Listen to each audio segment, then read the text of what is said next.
কিসের এত ক্ষমতা?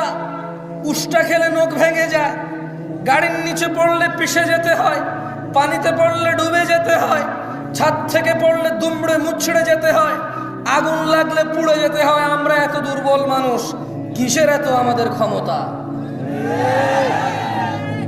20 কিলোমিটার বেগে দৌড়ানোর ক্ষমতা, অথচ আল্লাহ এই দুইটা পা দিয়ে 60 বছর দাঁড় করায় রাখে, এমন পা যেখানে একটা কাঁটা ঢুকে যায়। এই একটা ছোট্ট কাঁটা আর সুই ঢুকে গেলে হাঁটার ক্ষমতা নাই কারো ব্যথায়।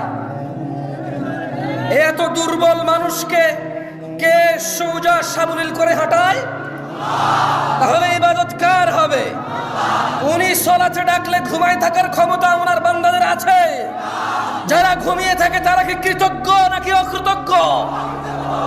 আল্লাহ সুবহানাহু ওয়া তাআলা কোরআনুল কারীমে বলছে, ইয়াউমা লা ইয়ানফাউ মালুন ওয়ালা বানুন, যেদিন ধন সম্পদ সন্তান সন্ততি কাজে আসবে না, ইল্লা মান আতাল্লাহা বিকলবিন সালিম, সেদিন শুধু উপকৃত হবে বিশুদ্ধ অন্তঃকরণ নিয়ে যে আল্লাহর কাছে যাবে।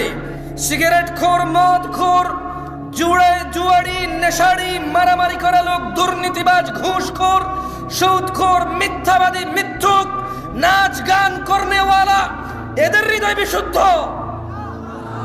নাকি 5 ওয়াক্ত সালাত আদায়কারী, সদা সত্যবাদী, আল্লাহ ভীরু, এদের হৃদয় বিশুদ্ধ? কার? যে জুমার দিন সর্বশ্রেষ্ঠ দিনকে কেন্দ্র করে শেভ করে, তার হৃদয় বিশুদ্ধ না?